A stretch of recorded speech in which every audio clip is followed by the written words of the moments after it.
Okay, welcome back to lesson 1, part 2.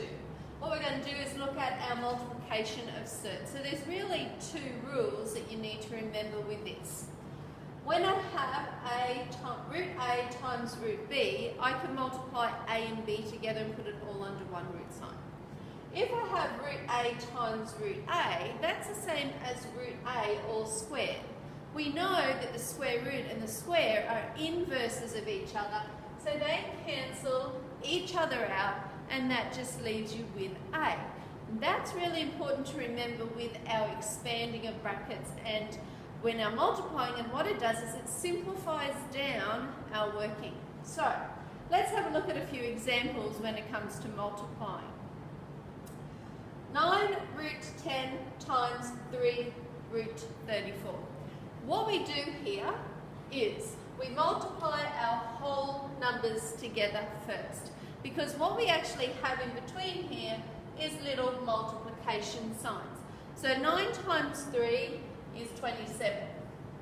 So we have 27, and then we multiply the number under the surd sign. So that's going to be times 340. Now what I need to do here is go, okay, 340 is a really large number, so it must have a factor that is a squared number. So let's have a look. Let's make it a bit easier. What would go into 34? 34 is going to be equivalent to what? 4 goes into 340. So this is 27 root 4, and I'm getting a bit of help here, and that's 85.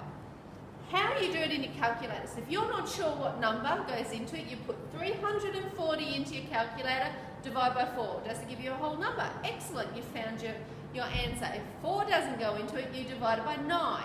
Do you get a whole number as your answer? Then there's your your squared number. And you keep going through the numbers that are in your list until you get your answer. So this becomes 27 times 2 root 85. Then 27 times 2 is 54 and root 85. Again, you go to your calculator and you put 85 in your calculator and you start again. Divide by 4, you know it won't work because it's got a 5. Divide by 9 won't work. I go to 25. If 25 doesn't go into it, there's not going to be a number that does. So that there is my final answer. Okay, let's move along here. So the rules are simple. Multiply your whole numbers together, multiply your numbers under the surd signs, then simplify. What I do now is I have to apply my rules for expanding. So what I've got here is a number outside of my brackets. So I'm going to expand and then I'm going to simplify. So what I need to do here is whole number, whole number. 2 times 3 is 6. 6 times 5 is 30. Subtract. 2 times 2 is 4. Root 6, root 3 is 18. Remember, it is not finished until you look at the simplifying under the root sign. So what I mean by that is 30. Have I got a squared number that goes into 30? So does 4 go into 30? No. Does 9 go into 30? No. Does 16 go into 30? No. No more. What about 18? 9 goes into 18, we know. So we're going to write 6 root 30 minus 4 root 9 root 2, which is 6 root 30 minus 4 times 3 root 2, which is 6 root 30 minus 12 root 2. Can't go any further than that, so therefore that is now answered. Okay, the next question is we're now applying our expanding to 2 sets of brackets. We're going to FOIL. So I'm going to multiply those two together first. Root 2 times root 3 is root 6. Root 2 times root 2. That's this rule. Same number on the surd side, so that's going to subtract 2. Now I'm going to go to the next one. Minus root 5 times root 3 is negative root 15. A minus and the minus makes a plus. 5 twos is 10. The last thing I do is look at every single number under the root sign. Can I simplify it? Root 6 can't do, root 15 can't do, and 10 can't do, so that is your answer. The only thing I would possibly do is write root 6 minus root 15 plus root 10 minus 2. I would put the whole number at the end. Leading with a positive, so you can't really lead from the largest number under the root sign, but take the whole number and put it at the end. Okay, next one. The last two are very similar. I've got two sets of brackets, but I've made it a little bit harder by giving you a whole number and a cert. So again, the rules are exactly the same. They never change. Multiply your whole number, multiply the number under the cert. That's what you do first. So 2 times 4 is 8, root 3, root 5 is root 15.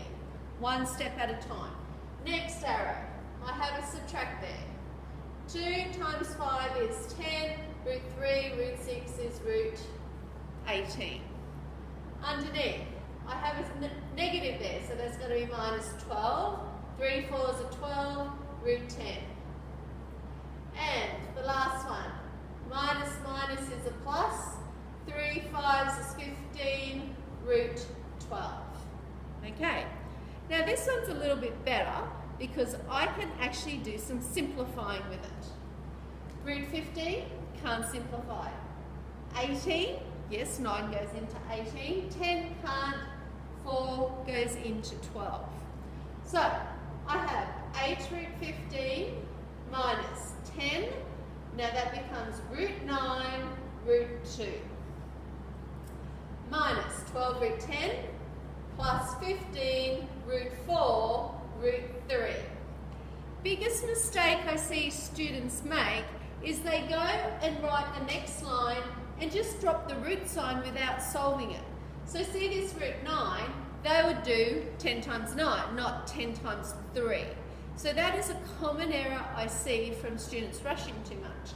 So this becomes 8 root 15 minus 10 times 3 root 2 minus 12 root 10 plus 15 times 2 root 3. 8 root 15 minus 30 root 2 minus 12 root 10 plus 30 root 3. The last thing I do is I look at my numbers under the root sign to see if I can collect anybody because they're like terms. But in this case, there are none. Okay, last one.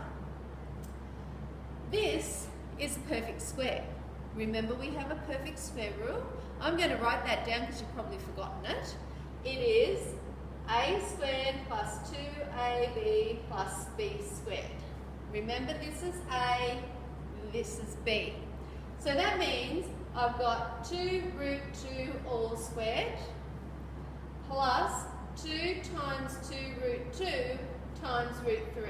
So 2a is this, b is that. Just put it all together as one term plus root 3 squared. Now, this is in brackets, that's 2 squared, which is 4, times root 2 all squared is 2. Can you see how I kept it in brackets? That's because you need to then multiply those together. 2 times 2 is 4, root 2 times root 3 is root 6, plus root 3 all squared is just going to be 3. That's 8 plus 4 root 6 plus 3 is 11 plus 4 root 6. I've done that the long way. In the notes it's a little bit shorter. You can leave off the rule if you know it and go straight to this line. But I suggest you might do a few by writing the rule just to practice it, to remember it at the beginning. Okay, there is some work to do at the end of page 4, and then I'll start on rationalising the denominator. Good luck with that.